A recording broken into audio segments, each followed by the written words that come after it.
बिस्मिल्लाहिर्रहमानिर्रहीम। अस्सलाम वालेकुम नाज़रीन, फ़िदा आदिल आपकी खिदमत में हाज़िर है। एक और अफसोसनाक वाक़या बलूचिस्तान से रिपोर्ट हो रहा है। आज सुबह का वाक़या है। आज तारीख़ है 23 जुलाई, जुमेरात का दिन है और कोई ऐसा दिन नहीं गुज़र रहा कि जब कोई तशवीशनाक, अफसोसनाक, गम की ख़बर जो है वो सामने ना आ रही हो, कभी खैबर पख्तूनख्वा से और कभी बलूचिस्तान से। अब की बार भी मस्तूंग से ख़बर आई है कि यहाँ पे एक जज की गाड़ी को निशाना बनाया गया है और इस हमले में एक सेशन जज जो हैं ये शहीद हो गए हैं और एक एडिशनल सेशन जज ये ज़ख्मी हुए हैं। एक गनमैन भी इसमें शहीद हो गया है। इस वाक़े की पूरी तफसील मैंने आपके सामने रखनी है और साथ साथ कौमी शाहराहें बलूचिस्तान की गैर महफूज हैं। NHA के क्या आदाद शुमार हैं, वहाँ के जो मकामी सहाफ़ी हैं ये क्या तफसीलात बताते हैं और इस वक्त बलूचिस्तान के तूल व अर्ज़ में जो ख़बरें आ रही हैं वो ज़ाहिर है कि ठीक किस्म की ख़बरें नहीं हैं।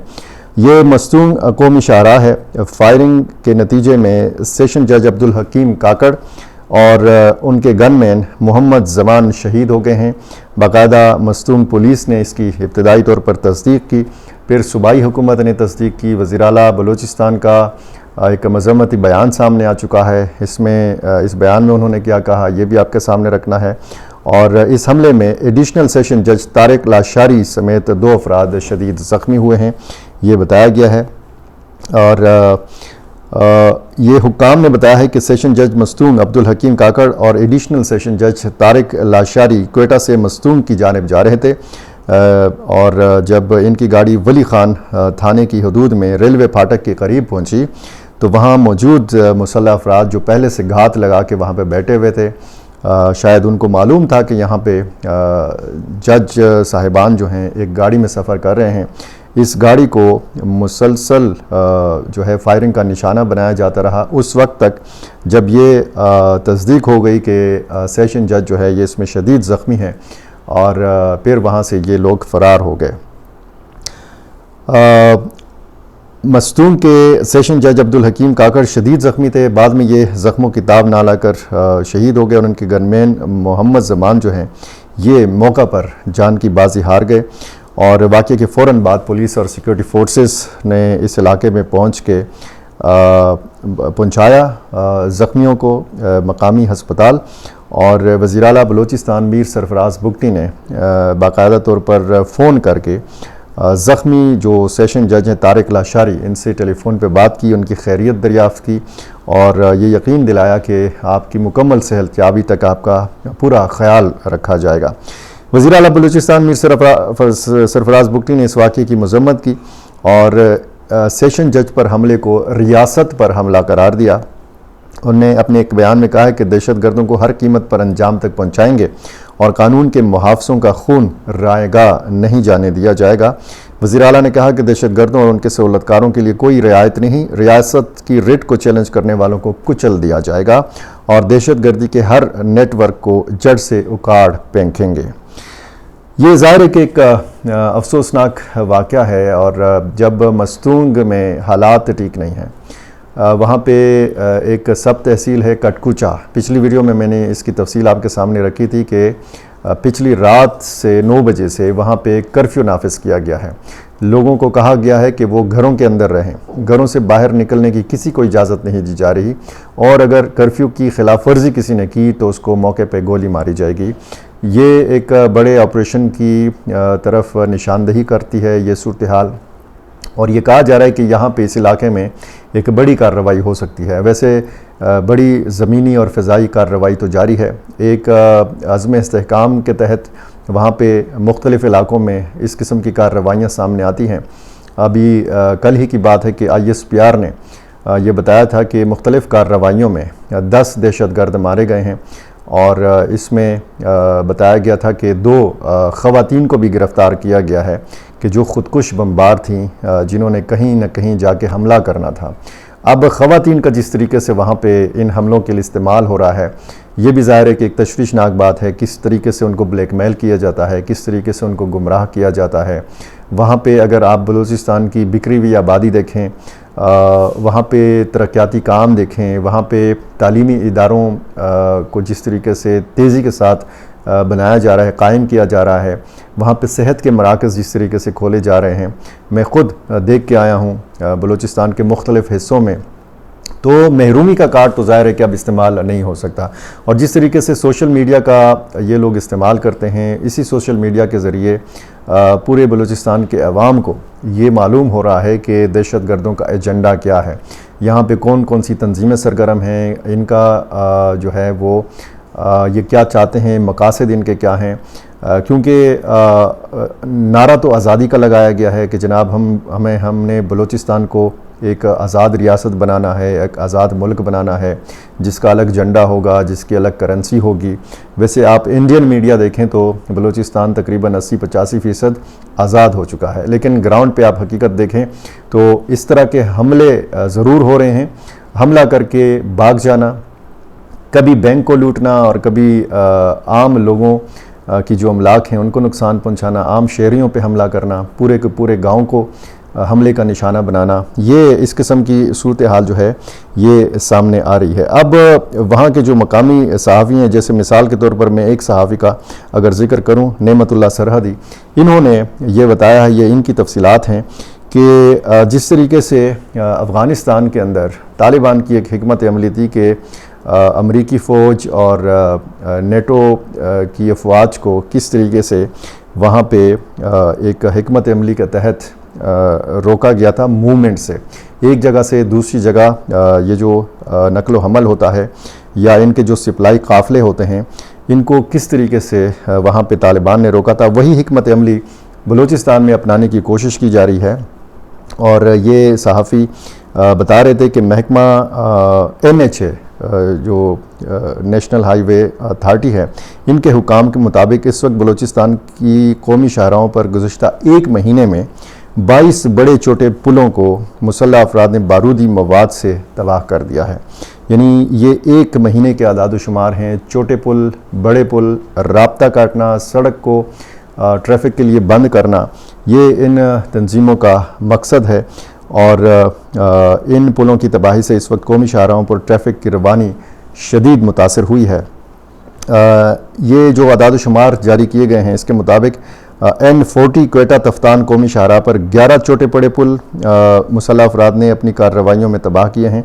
इसी तरह N25 कराची शाहराह पर जो है ये 8 पुल तबाह किए गए हैं और N65 क्वेटा सक्कर कौमी शाहराह पर 4 पुल जो हैं ये तबाह किए गए हैं।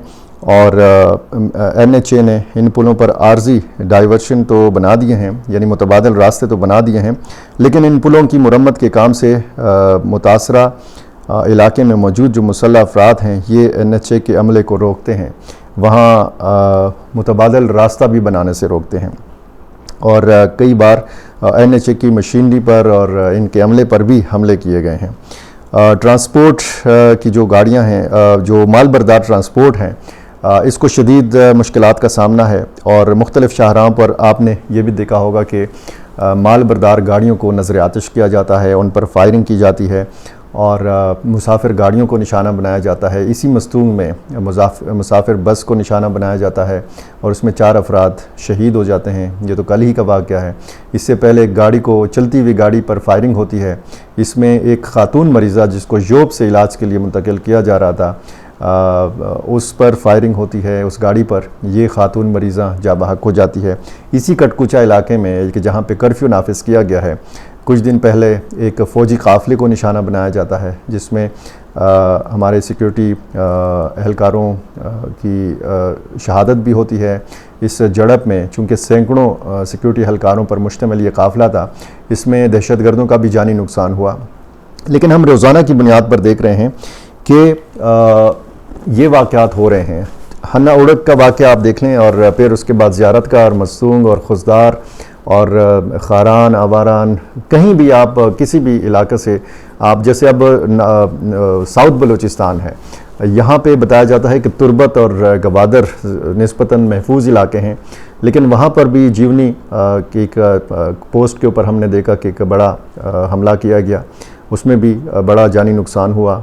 और हमने समंदरी हदूद से भी हमला देखा और उसमें फिर एक बेबुनियाद दावा भी सामने आया BA लेकर कि हमने जी में रीइंफोर्स बना ली है। एक वाक़े में ज़रूर कोस्ट गार्ड के जो 3 अहलकार हैं इनको शहीद किया गया, लेकिन ये कहीं आसार नहीं मिले कि इन्होंने कोई मेरीन फोर्स बनाई। चूँकि समंदरी हदूद की अहमियत आजकल बहुत ज़्यादा इस पे बात हो रही है। आबनाए हुर्मुज़ को आप देख लें, गवादर पोर्ट की अहमियत, और फिर समंदरी हदूद जो मुख्तलिफ़ ममालिक की हैं उनकी अहमियत के हवाले से जब मीडिया में बहुत सारी बातें आती हैं तो BLA ने सोचा कि ये दावा भी मैदान में फेंक देते हैं कि जनाब हमने मेरीन फोर्स बना ली है। बहरहाल बलूचिस्तान के मसले का हल क्या है, क्या फ़ौजी हल है, क्या सियासी हल है, इस पे बहस हो रही है और मुतल्लिका स्टेक होल्डर्स को ज़रूर इस पे बैठ के बात करना चाहिए। पार्लिमान के बाहर, पार्लिमान के अंदर, हुकूमत के अंदर जो सियासी जमातें हैं, हुकूमत से बाहर जो तंजीमें या सियासी जमातें हैं, उन सब को मिल बैठ कर बलूचिस्तान का एक नुकाती एजेंडा इस पे बात करनी चाहिए कि बलूचिस्तान को कैसे संभाला जा सकता है। बलूचिस्तान के अंदर जो इस तरह के मसाइल हैं, ज़ाहिर है कि रकबे के लिहाज से पाकिस्तान का सबसे बड़ा सूबा है और यही वो एक मुश्किल सूरत हाल है कि जिसकी वजह से ये मुमकिन नहीं है कि हर शाहराह के ऊपर, हर किलोमीटर के ऊपर वहाँ पे आप एक चेक पोस्ट बनाएं। ये मुमकिन नहीं है कि हर चंद किलोमीटर के फासले पर आपके सिक्योरिटी अहलकार जो हैं गन लेकर वहाँ पे खड़े हों। और जिस तरीके से हम पाक अफ़गान सरहद के हवाले से कहते हैं कि 2640 किलोमीटर की ये सरहद है, ये मुमकिन नहीं है कि चंद फरलांग के फासले पर आपने चेक पोस्टें बनाई हुई हों और पूरी तरह आप इंसानी आँख से उस सरहद की हिफाजत कर रहे हों। फ़िज़ाई निगरानी ज़रूर होती है सरहद की, लेकिन यहाँ पे बलूचिस्तान के अंदर सिक्योरिटी बढ़ाने की भी ज़रूरत है और फ़िज़ाई निगरानी की बहुत शदीद ज़रूरत महसूस की जा रही है। जब इस किस्म की मूवमेंट हो तो फिर हेलीकॉप्टर्स के ज़रिए भी मदद फराहम की जा सकती है। बहरहाल वहाँ पे एक अच्छी बात यह है कि जो सूबाई हुकूमत का या वहाँ पे हमारी जो सिक्योरिटी फोर्सेस हैं उनका अज़म मुतज़लज़ल नहीं हुआ। ये दहशतगर्द तंजीमें मुसलसल कोशिश कर रही हैं कि किसी तरीके से मोराल को बर्बाद कर दिया जाए, मुतासर किया जाए, लेकिन मोराल जो है हर हमले के बाद हमें बढ़ता हुआ नज़र आता है। ये अब ज़ाहिर है कि मिलकर काम करने का है, इसमें कोई सियासत नहीं करनी चाहिए और बलूचिस्तान के मामले पर तो बिल्कुल भी सियासत नहीं करनी चाहिए, चूँकि बहुत हसास नौइयत है बलूचिस्तान की। और सिर्फ ये नहीं कि आपको चंद तंजीमों के नाम बता के और उनकी कार्रवाइयाँ बता के आपको ये समझाने की कोशिश की जाए कि यहाँ पे कार्रवाई हो रही है, वहाँ पे हमला हो रहा है। इसमें बहुत बड़ा सरमाया जो है इन्वॉल्व है, बहुत बड़ी फंडिंग होती है इन तंजीमों की, बहुत आला सतह पर, बहुत बड़ी सतह के ऊपर इनको सपोर्ट दी जाती है। यहाँ पे सिर्फ हम अफ़गान सरज़मीन का तो ज़िक्र करते हैं, इंडियन एजेंसी रा का भी ज़िक्र करते हैं, सुनते हैं हम। इसराइल और मोसाद की सरगर्मियाँ भी यहाँ पे हैं। यहाँ पे हमारे कुछ जो बज़ाहिर दोस्त ममालिक हैं, जिनमें कुछ मुस्लिम ममालिक हैं और जिनमें कुछ मुस्लिम नहीं हैं, जो बज़ाहिर हमारे दोस्त हैं, वो ये हमारे दोस्त ममालिक नहीं चाहते कि CPEC का मंसूबा कामयाब हो, गवादर पोर्ट तरक्की करे और समंदरी जो पाकिस्तान की हदूद हैं यहाँ पे उस तरह की कारोबारी इक़्तिसादी सरगर्मियाँ हों जिस तरीके से हम दुबई में देखते हैं, जिस तरीके से हम मशरिक़ वस्ता के मुख्तलिफ़ ममालिक में देखते हैं। बहरहाल ये अफसोसनाक वाक़यात का तसलसल है। अगली वीडियो में हम खैबर पख्तूनख्वा की सूरत हाल के हवाले से भी बात करेंगे, कुछ सियासी मामलात पे भी रोशनी डालेंगे। मेरे साथ जुड़े रहिए। मेरे साथ जुड़े रहने के लिए ये लाजमी है कि आपने मेरा चैनल सब्सक्राइब किया हो और मुझे अपनी कीमती राय से ज़रूर नवाजा कीजिए। बहुत शुक्रिया।